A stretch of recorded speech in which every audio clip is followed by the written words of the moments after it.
So hello my sweeties and cuties, welcome to my channel. तो आज हम explain करने वाले हैं शोसो सेकंड लाइफ मानव को सीजन 3 के एपिसोड 10 को, जो कि अगेन काफ़ी ज़्यादा ब्यूटीफुल होने वाला है और बहुत ज़्यादा मिस्टीरियस होने वाला है। आज का एपिसोड काफ़ी ज़्यादा इमोशनल होगा, जिसको देखने के बाद शायद आप काफ़ी ज़्यादा इमोशनल हो जाओगे, क्योंकि आज के एपिसोड में हम जानेंगे ड्रीम कोरी के बारे में, जिसके साथ कुछ ऐसा इवेंट होगा जिसकी वजह से वो बिल्कुल ब्रेक हो जाएगा। अब ऐसा उसके साथ क्या होगा और ऐसी क्या वजह थी कि शूशु को इस ड्रीम वर्ल्ड में भेजा गया, ये देखने के लिए कि वो हमारे रियल कोरी को रियल वर्ल्ड में बचा सके। तो चलिए और ज्यादा बकवास नहीं करती हूँ और आज के एपिसोड की एक्सप्लेनेशन को करती हूँ स्टार्ट।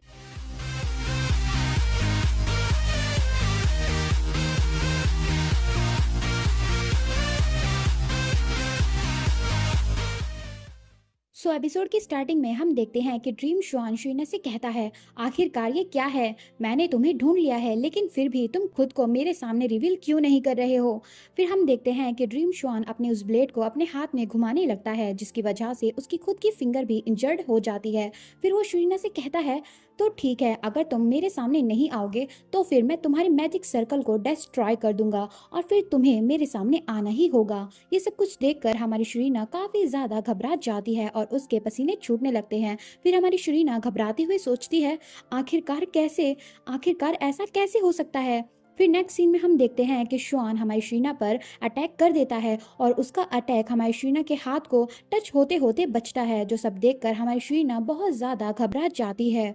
ये देखकर कि उसका अटैक मिस हो गया, ड्रीम शुआन कहता है, वैसे तो मुझे पता है कि डार्क मैजिक सबसे ज़्यादा स्ट्रॉन्ग मैजिक होता है और वो देखो बिल्कुल मेरे सामने है। चलो कोई बात नहीं, इस बार तुम लकी निकले, लेकिन देखते हैं आखिरकार तुम्हारा ये लक कितनी ज़्यादा देर तक चलता है। फिर नेक्स्ट सीन में हम देखते हैं कि शुआन दोबारा से एक और अटैक रेडी करता है हमारी शीना पर अटैक करने के लिए।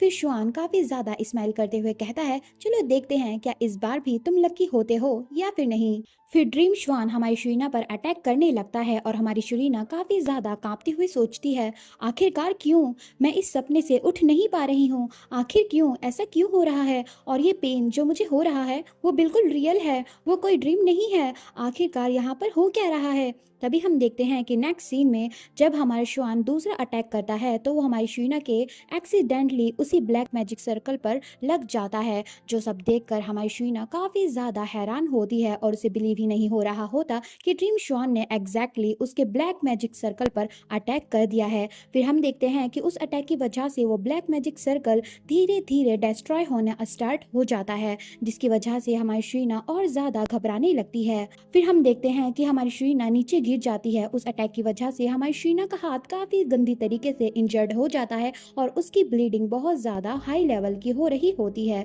और हम देखते हैं कि वो ब्लैक मैजिक सर्कल भी धीरे धीरे डिसअपेयर होना स्टार्ट हो जाता है और हमारी शुरीना तड़पते हुए कहती है, ओह नो, मुझे काफ़ी ज़्यादा पेन हो रहा है, ये काफ़ी ज़्यादा दर्दनाक है। फिर शुरीना सोचती है, मुझे पता था कि ये एक सपना नहीं हो सकता और आखिरकार जो मैंने सोचा था वही हुआ, ये कोई सपना नहीं था बल्कि ये दूसरी डायमेंशन की रियलिटी थी। तभी हम देखते हैं कि हमारा ड्रीम शुआन शुरीना के पास आता है और नीचे बैठते हुए काफ़ी आराम से उससे कहता है, आखिरकार तुम हो कौन। ये सब सुनकर हमारी शुरीना अगेन काफ़ी ज़्यादा शॉक होती है और पहले से ही वो काफ़ी ज़्यादा इंजर्ड होती है और अब वो काफ़ी ज़्यादा घबराने भी लगती है।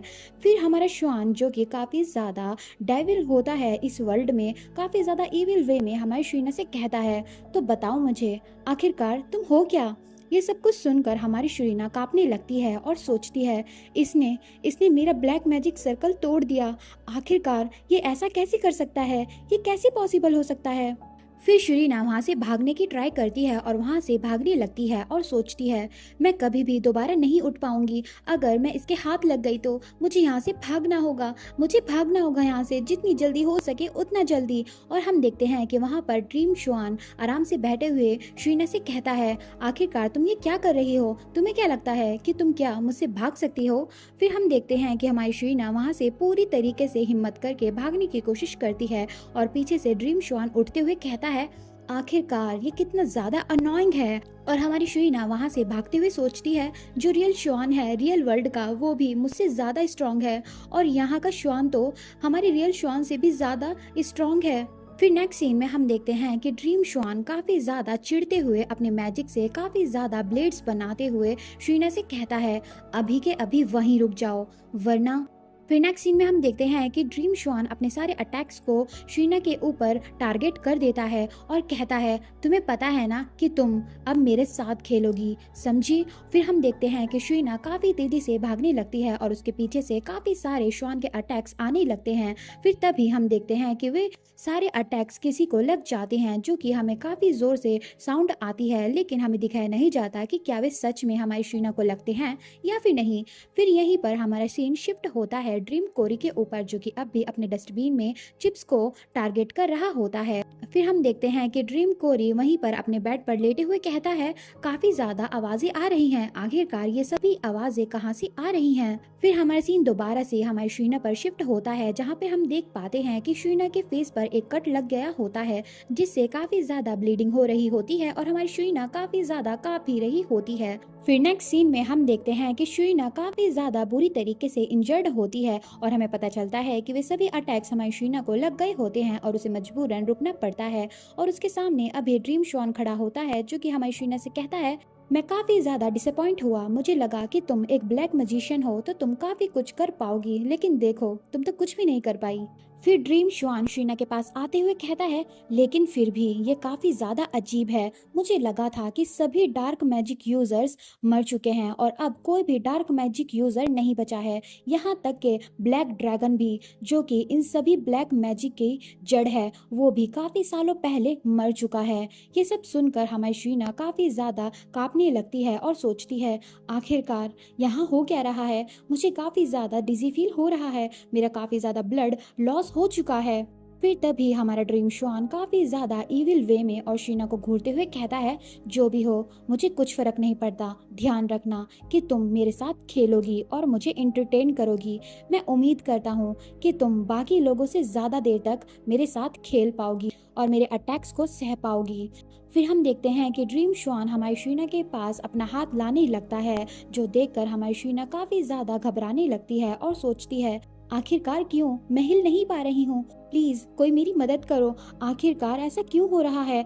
तभी हमारी शीना अपनी आंखों को बंद कर लेती है, क्योंकि उसे काफी ज्यादा डिजी फील हो रहा होता है और वो काफी ज्यादा घबराई हुई भी होती है। तभी वो अपनी आंखों को बंद करके सोचती है, मैं यहाँ पर नहीं मर सकती, आखिरकार क्यों ऐसा हो रहा है, मैं यहाँ पर नहीं मरना चाहती। फिर नेक्स्ट सीन में हम देखते हैं कि शीना की रिंग, जो कि हमारे रियल श्वान ने उसे रियल वर्ल्ड में दी होती है, वो स्टार्ट करती है शाइन करना, यानी उसका मैजिक धीरे धीरे एक्टिवेट होना स्टार्ट हो जाता है। तभी हम देखते हैं कि उस रिंग में जो मैजिक होता है वो एकदम से काफी ज्यादा ग्लो करने लगता है, जिसकी वजह से हमारी शीना हील होना स्टार्ट हो जाती है। और जो ड्रीम श्वान होता है वो भी ये सब देख के काफी ज्यादा हैरान होता है और थोड़ा पीछे पुश हो जाता है। ये सब कुछ देखकर कि शीना की रिंग से व्हाइट मैजिक निकल रहा है, हमारा ड्रीम श्वान काफी ज्यादा हैरान होता है और उसे खुद की आंखों पर बिलीव नहीं हो रहा होता कि उसके अलावा किसी और के पास व्हाइट मैजिक कहाँ से आया। और ये सब कुछ देखकर हमारी शीना सोचती है, ओह ये रिंग जो मुझे रियल श्वान ने दी थी। फिर शीना देखती है कि श्वान की दी हुई रिंग ने उसके उस ब्लैक मैजिक सर्कल को भी रीस्टोर करना स्टार्ट कर दिया है, यानी वो रिक्रिएट होना स्टार्ट हो जाता है हमारी शीना के हाथ पर, जिसको देखकर हमारी शीना सोचती है, ये रिंग मुझे हील कर रही है, वो भी काफी अच्छे से। ये सब कुछ देखकर हमारी ड्रीम श्वान काफी ज्यादा आंख बबूला हो जाता है और वो हमारी शीना को उसके कॉलर से पकड़ लेता है और चिल्लाते हुए कहता है, आखिरकार तुम आखिरकार हो कौन, ये मेरी पावर्स हैं, ये मेरा मैजिक है, ये मेरा व्हाइट मैजिक है, आखिरकार तुम्हें ये रिंग मिली कहाँ से, बताओ मुझे अभी के अभी। ये सब कुछ देखकर हमारी शीना काफी ज्यादा घबरा जाती है, क्योंकि एकदम से ड्रीम श्वान को काफी ज्यादा गुस्सा आने लगता है।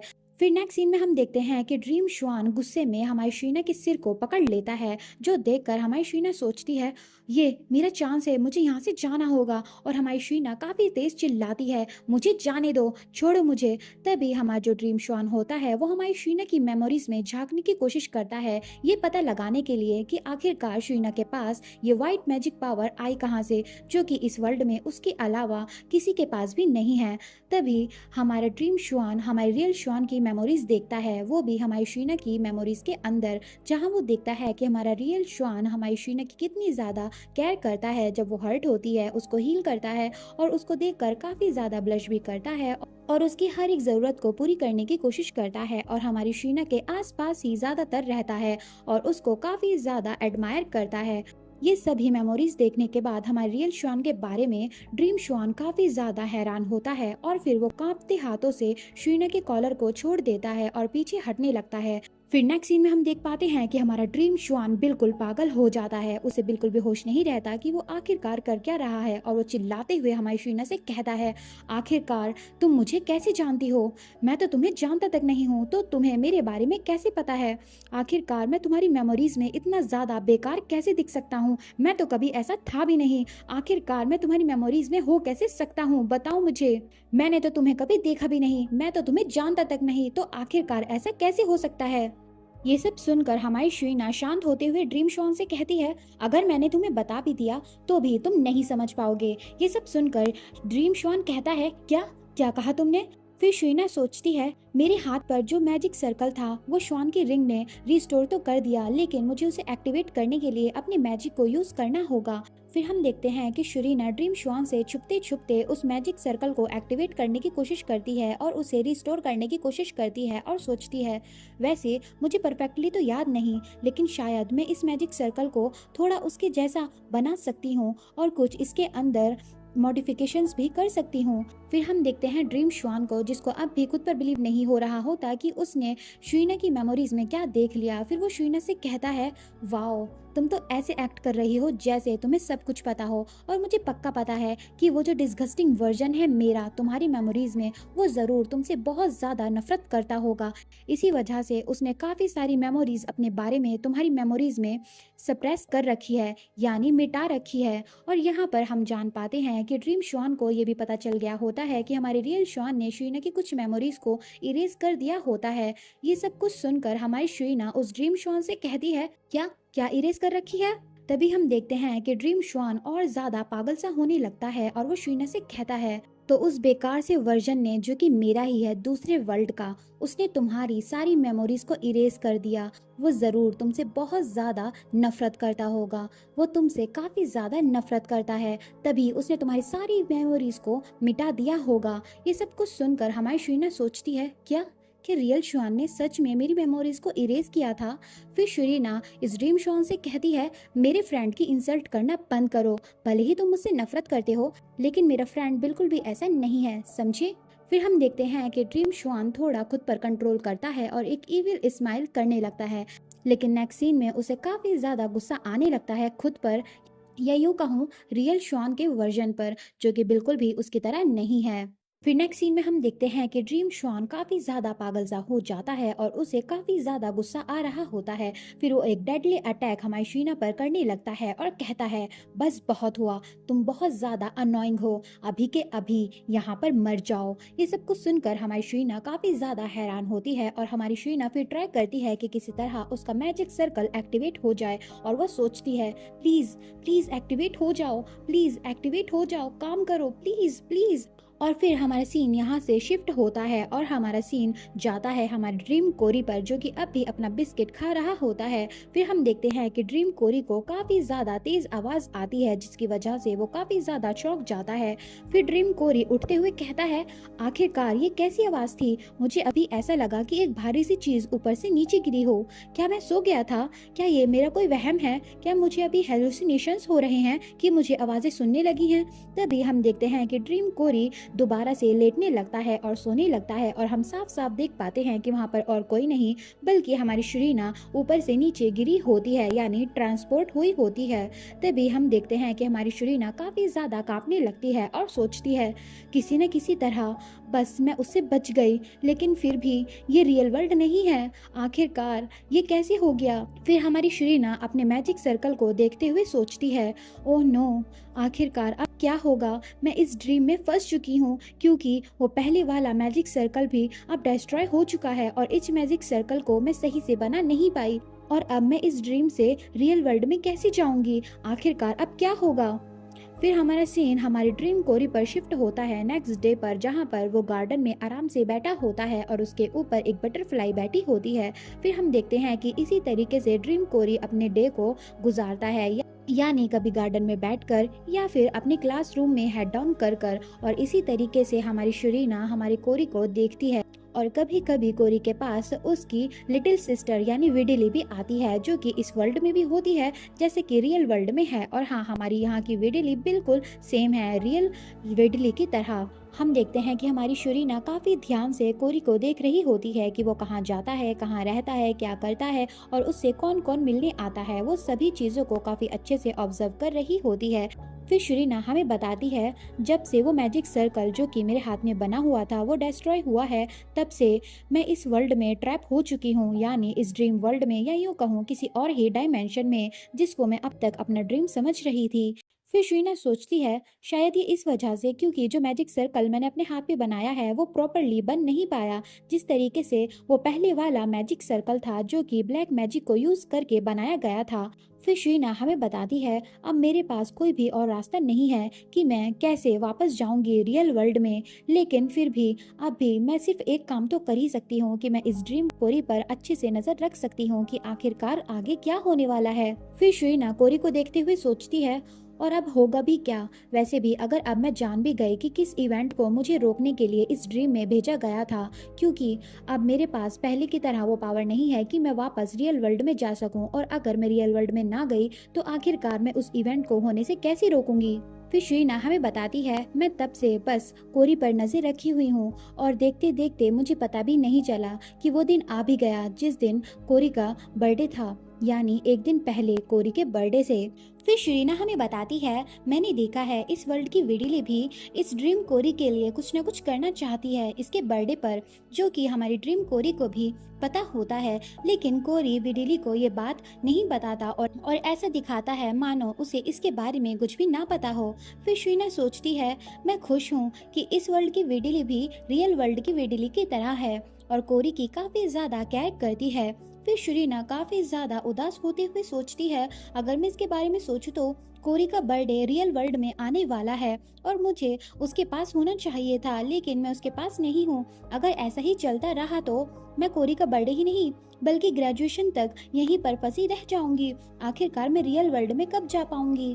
तभी नेक्स्ट सीन में शीना देखती है कि दो एल्डर्स यानी जो इस एकेडमी के काफी बड़े बड़े प्रोफेसर्स होते हैं वो कोरी की तरफ भागकर आ रहे होते हैं और चिल्लाते हुए कहते हैं, सर, लॉर्ड कोरी, हमारी बात सुनिए, प्लीज इधर आइए। फिर वे दो एल्डर्स कोरी के पास भागते हुए आते हैं और कहते हैं, लॉर्ड कोरी, लास्ट नाइट मार्किस और मार्किस नेस को किसी ने जान से मार दिया, किसी ने उनका मर्डर कर दिया, उन पर किसी ने अटैक किया था कल रात। ये बात सुनकर हमारा कोरी काफी ज्यादा हैरान होता है, मानो उसे कुछ समझ ही ना आ रहा हो, और वो काफी ज्यादा शांत होता है क्योंकि अभी तक कोरी को यकीन नहीं हुआ होता है कि आखिरकार वे दोनों एल्डर्स उससे क्या कह रहे होते हैं। लेकिन इधर हमारी शरीना, जिसको पता चल गया होता है कि आखिरकार वे एल्डर्स क्या कह रहे होते हैं, हमारी शरीना काफी ज्यादा हैरान होती है और उसे काफी बड़ा शौक लगता है और वो सोचती है, क्या क्या ये सब। फिर कोरी कुछ सोचने लगता है लेकिन कुछ कहता नहीं है क्योंकि उसे अब भी यकीन नहीं हो रहा होता कि आखिरकार इन दोनों एल्डर्स ने आकर उससे अभी क्या कहा। तभी कोरी उन दोनों एल्डर्स से कहता है, आखिरकार आप दोनों किस बारे में बात कर रहे हो, प्लीज जरा दोबारा कहना, अभी आपने क्या कहा, शायद मुझे कुछ गलत सुनाई दे गया अभी। ये बात सुनकर वे दोनों एल्डर्स घबराते हुए कोरी से कहते हैं, लॉर्ड कोरी, बात ऐसी है कि। तभी वे दोनों एल्डर्स कोरी को बताते हैं, मार्किस और मार्किस नेस मार्केट गए थे कल रात लेडी विडिली के साथ आपके बर्थडे के लिए गिफ्ट लेने के लिए, और वे सभी कैरेज में थे, लेकिन जब वे वापस आ रहे थे तब काफी सारे असैसिन्स ने उन पर अटैक कर दिया, जिसकी वजह से उन दोनों की डेथ हो गई, यानी मार्किस और मार्किस नेस की। डुबॉइस मार्किस ने काफी ज्यादा कोशिश की ताकि वे उन सभी असैसिन्स को मार सके और वे अपनी बेटी और अपनी वाइफ को बचा सकें, लेकिन उनको बचाने के चक्कर में डुबॉइस मार्किस की डेथ हो गई, और जो लेडी मार्किस थी वे अपनी बेटी को बचाना चाहती थी, यानी यंग विडिली को, लेकिन उसे बचाने के चक्कर में वे भी मारी गई। फिर वे प्रोफेसर एक बॉक्स कोरी को देते हैं और कहते हैं, ये लीजिए, ये बॉक्स हमें उस सीन पर मिला जहाँ पर मार्किस और मार्किस नेस की डेथ हुई थी। उस गिफ्ट को देखकर हमारा कोरी काफी ज्यादा सदमे में चला जाता है और उसे खुद पर यकीन ही नहीं हो रहा होता। फिर वो एल्डर उस बॉक्स को कोरी को देते हुए कहता है, ऐसा लगता है कि शायद मार्किस और मार्किस नेस आपको ये गिफ्ट देना चाहते थे।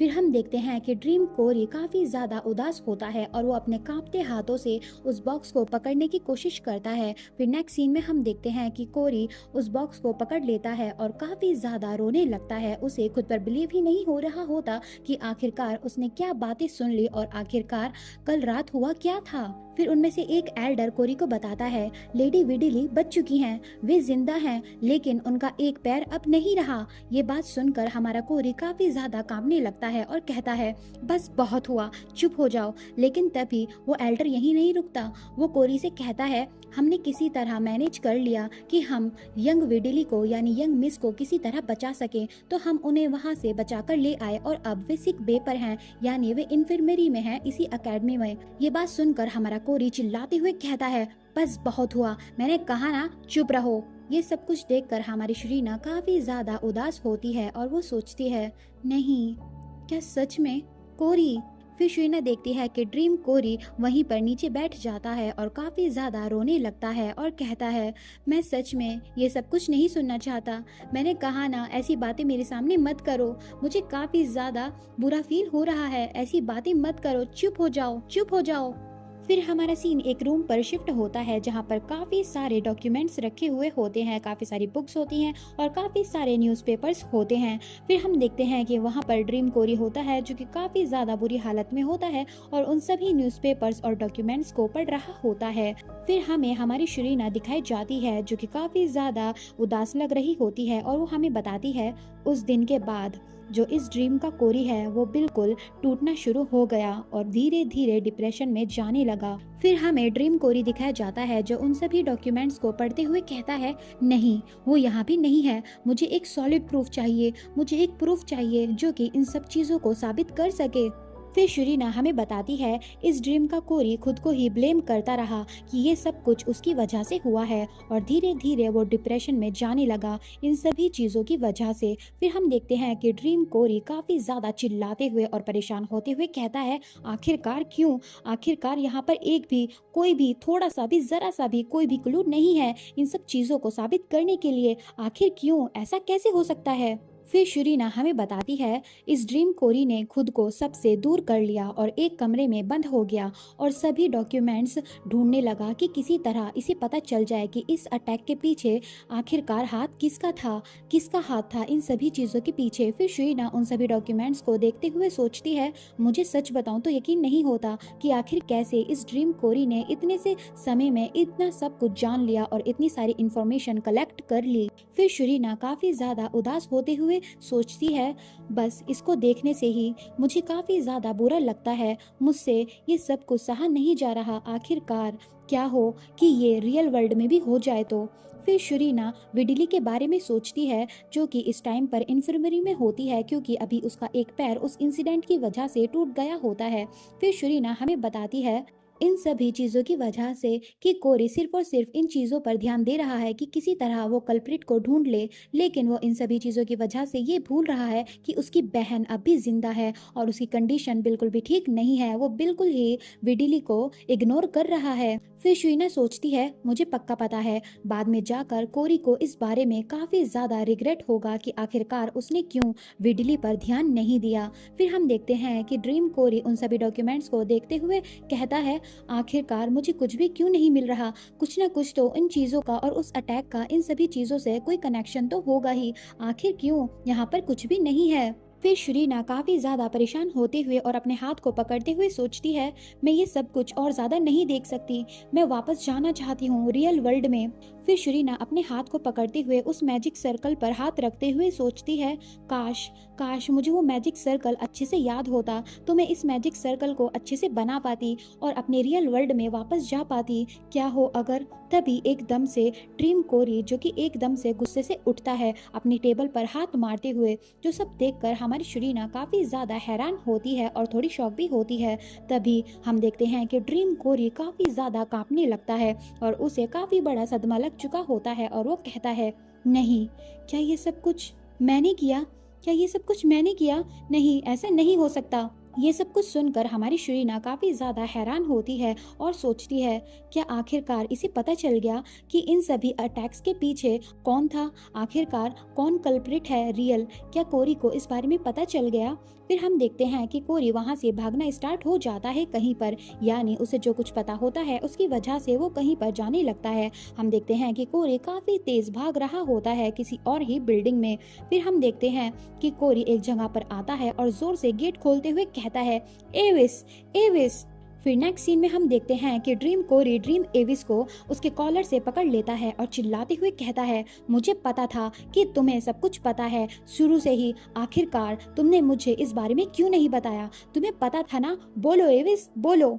ये सब कुछ देखकर हमारी शरीना काफी ज्यादा हैरान होती है और उसे यकीन नहीं हो रहा होता कि एविस को इन सभी चीजों के बारे में पता होता है। और हमारी शरीना कहती है, क्या क्या सच में?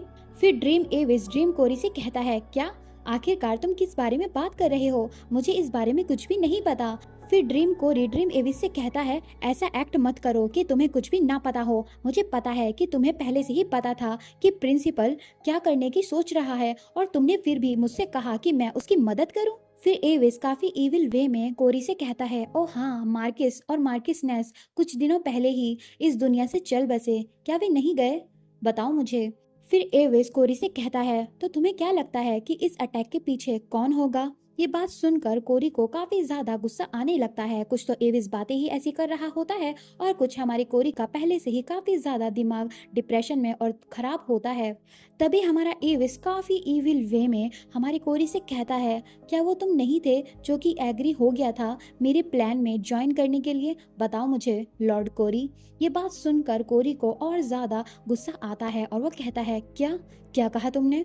सो माय स्वीटीज एंड क्यूटीज, इससे पहले कि मैं स्टोरी को आगे कंटिन्यू करूं, मैं आपको एक छोटा सा पार्ट इस स्टोरी का बताना चाहूंगी। आप देख ही सकते हो कि जो इविल एविस है यानी जो ड्रीम एविस है उसके गर्दन पर एक निशान है और ये निशान एग्जैक्टली उसी जगह पर है जहां पर जो रियल एविस है उसके फादर ने उसके गर्दन पर एक टैटू बनवाया था ताकि जो एविस है वो कभी भी उनको धोखा ना दे। लेकिन जो एविस है वो हमारी शीना के साथ मिलता है, रियल एविस मेरा मतलब, और किसी न किसी तरीके से अपने फादर को मारने के लिए कामयाब रहता है और वक्त रहते वहां पर श्वान भी आ जाता है और उसको हील कर देता है। तो जैसा कि आपको पता ही है कि एविस की मदद रियल वर्ल्ड में हमारी शीना ने की थी और इसी वजह से एविस बिल्कुल भी इविल नहीं बना था। तो एविस ने डिसाइड किया था कि वो अपने निशान को यानी उस टैटू को कभी भी नहीं हटवाएगा। लेकिन इस ड्रीम वर्ल्ड में जो एविस है उसने खुद ही उस गिल्ड मास्टर को मारा था यानी अपने फादर को, और उसके अंदर इतनी ज़्यादा नफरत थी कि इसी चक्कर में उसने उनको मारने के बाद ही उस टैटू को हटवा दिया था और आज वो निशान उसकी गर्दन पर है। आई होप कि आप समझ गए होंगे कि मैं आपको क्या बताना चाहती हूँ। तो चलिए अभी के लिए अपनी स्टोरी को वहीं से कंटिन्यू करते हैं जहाँ पर अभी अभी हमने इसको रोका था। फिर ड्रीम एविस काफी ज्यादा इविल वे में कोरी के पास आता है और उससे कहता है, तुम थे वो जिसने मेरी हेल्प करने के लिए एग्री किया था, ना कि कोई और तुमने इन चीज़ों पर एग्री कर लिया बिना ये जाने कि आखिरकार हमारा प्लान क्या था। तुमने बिना कुछ सोचे समझे मेरी हेल्प करने का ठान लिया। क्या वो तुम नहीं थे? बताओ मुझे। फिर एविस काफ़ी ज़्यादा इविल वे में अपने मुंह पर हाथ रखते हुए ड्रीम कोरी से कहता है, देखने से ऐसा लगता है कि तुम हो जिसने इनडायरेक्टली अपनी खुद की फैमिली को खुद ही मार दिया है ना। ये सब कुछ सुनकर हमारी ड्रीम कोरी को काफी बड़ा धक्का लगता है और उसे काफी ज्यादा गुस्सा आ रहा होता है। और फिर नेक्स्ट सीन में हम देखते हैं कि वहां पर एक बड़ा सा ब्लास्ट होता है और शीना भी इस ब्लास्ट को देखकर काफी ज्यादा हैरान होती है और वहां पर सभी चीजें इधर उधर हो जाती हैं। तभी हम देखते हैं कि ड्रीम कोरी अपनी पूरी पावर से ड्रीम एविस को हवा में उठा लेता है और उसके कॉलर से उसको पकड़ लेता है, जिसकी वजह से ड्रीम एविस को काफ़ी ज़्यादा चोटें लगती हैं और उसके मुंह से ब्लीडिंग भी होनी स्टार्ट हो जाती है। फिर हम देखते हैं कि हमारा कोरी जो कि काफ़ी ज़्यादा एक्सट्रीम लेवल के गुस्से में होता है, वो गुस्से में ड्रीम एविस से कहता है, बोलते रहो और मैं ये समझूंगा कि ये तुम्हारे आखिरी अल्फाज हैं, समझे? इसके बाद तुम जिंदा नहीं बचोगे। फिर हम देखते हैं कि ड्रीम एविस की कोरी के अटैक की वजह से काफ़ी ज़्यादा बुरी हालत हो गई होती है, लेकिन फिर भी वो ड्रीम कोरी से कहता है, मुझे फ़र्क नहीं पड़ता कि अगर तुम मुझे मार भी दो तो, लेकिन क्या तुम्हें पता है कि यहाँ पर कोई ऐसा है जो कि तुम्हारी वजह से मरने वाला है? ये बात सुनकर कोरी काफ़ी ज़्यादा हैरान होता है और वो एविस से कहता है, आखिरकार तुम किस बारे में बात कर रहे हो? और ये बात सुनकर हमारी शरीना समझ जाती है कि एविस आखिरकार कोरी से क्या कहना चाहता है। फिर ड्रीम एविस काफी ज्यादा इविल वे में कोरी से कहता है, मुझे लगता है वो जो एक लड़की है जिसका सिर्फ एक ही पैर बचा हुआ है और वो काफी ज्यादा खुश रहती थी, लेकिन अब वो काफी ज्यादा खुद से ही स्ट्रगल कर रही है। तभी हमें एक सीन दिखाया जाता है जहां पर वीडिली विंडो पर बैठी होती है और एविस उसके बारे में कोरी को बताते हुए कहता है, मुझे लगता है कि शायद वो लड़की ये समझती है कि उसका ब्रदर उसके बारे में ये सोचता है कि ये सब कुछ जो हुआ है उसकी फैमिली के साथ वो उसकी वजह से हुआ है और वो लड़की खुद को ब्लेम कर रही होगी। फिर एविस कोरी को बताता है, मुझे लगता है कि वो लड़की अभी विंडो पर बैठी होगी और मुझे ये भी लगता है कि शायद तुम्हें इस बारे में कुछ पता ही नहीं है। ये बात सुनकर कोरी काफी ज्यादा हैरान होता है और वो समझ जाता है कि एविस अभी किस लड़की के बारे में बात कर रहा है और उसे ये सब कुछ सुनकर और रियलाइज होकर काफी ज्यादा सदमा लगता है, क्योंकि अब तक कोरी न जाने क्यों अपनी बहन को ही बहुत ज्यादा नेग्लेक्ट कर रहा था और अब जाकर उसे रियलाइज हुआ कि कितनी बड़ी गलती उससे हो चुकी है।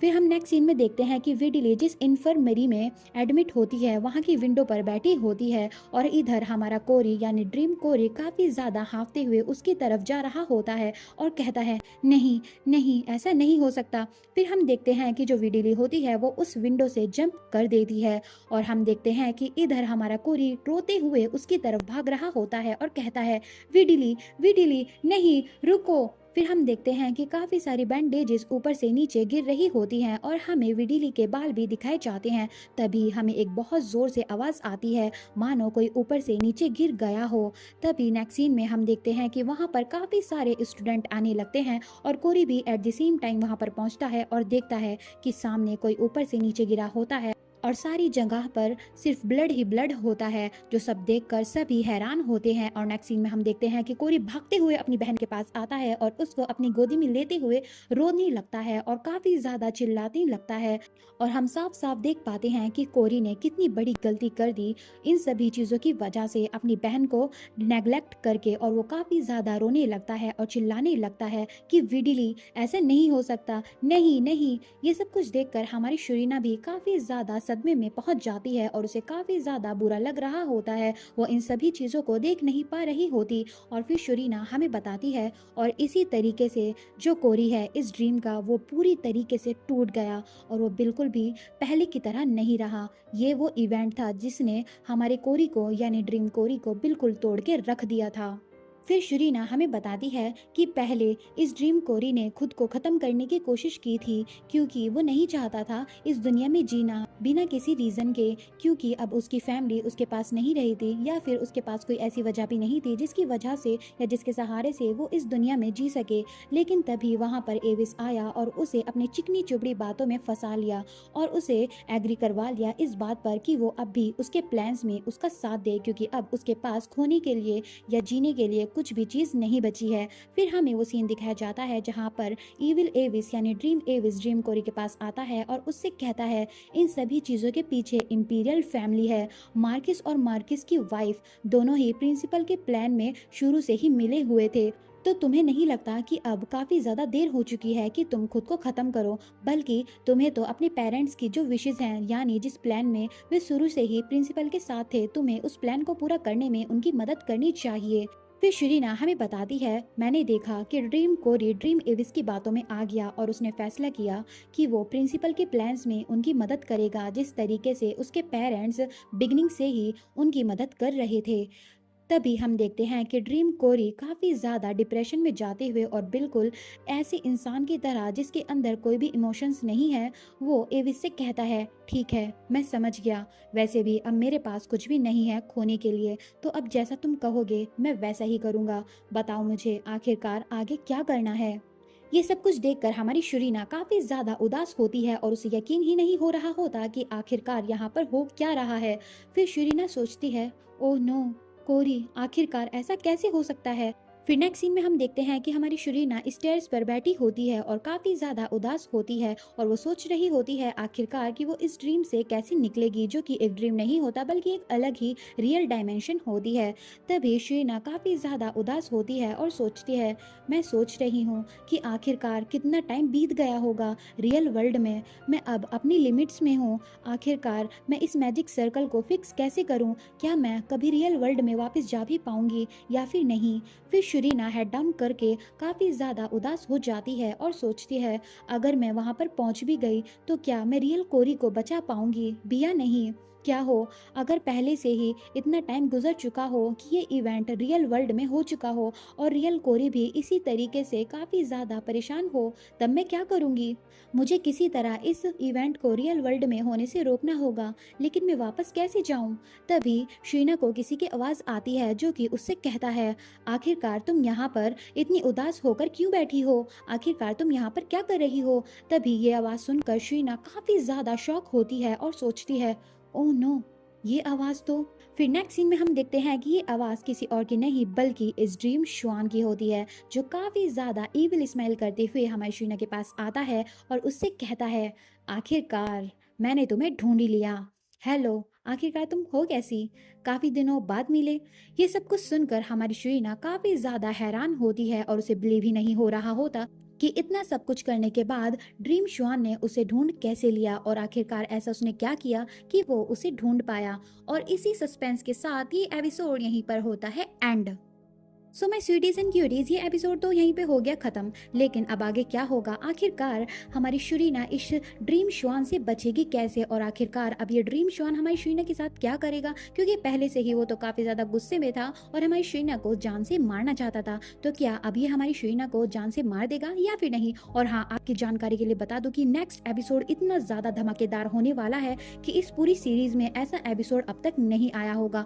और मैं बता दूं, अगर आपने अगला एपिसोड मिस किया तो मेरे से बुरा और कोई नहीं होगा। चाहे पूरी सीरीज मत देखना, लेकिन अगला एपिसोड जरूर देखना, क्योंकि अगला एपिसोड इतना ज्यादा फैंटास्टिक है ना, तुम यकीन ही नहीं करोगे। शायद उस एपिसोड में कुछ ऐसा होने वाला है जो तुमने सोचा ही ना हो या जिसका तुम काफी टाइम से वेट कर रहे हो। तो चलिए, अब इसी के साथ मैं इस एपिसोड को यहीं पे एंड करती हूँ। और प्लीज हमेशा याद रखना कि आपको नेक्स्ट एपिसोड देखना है और मैं नेक्स्ट एपिसोड कोशिश करूंगी जल्द से जल्द एक्सप्लेन करने की, क्योंकि वो काफी ज्यादा इंटरेस्टिंग है और काफी ज्यादा बेस्ट है। तो चलिए, इसी के साथ मैं आपसे लेती हूँ अलविदा। सो खाते पीते रहो और बाय बाय।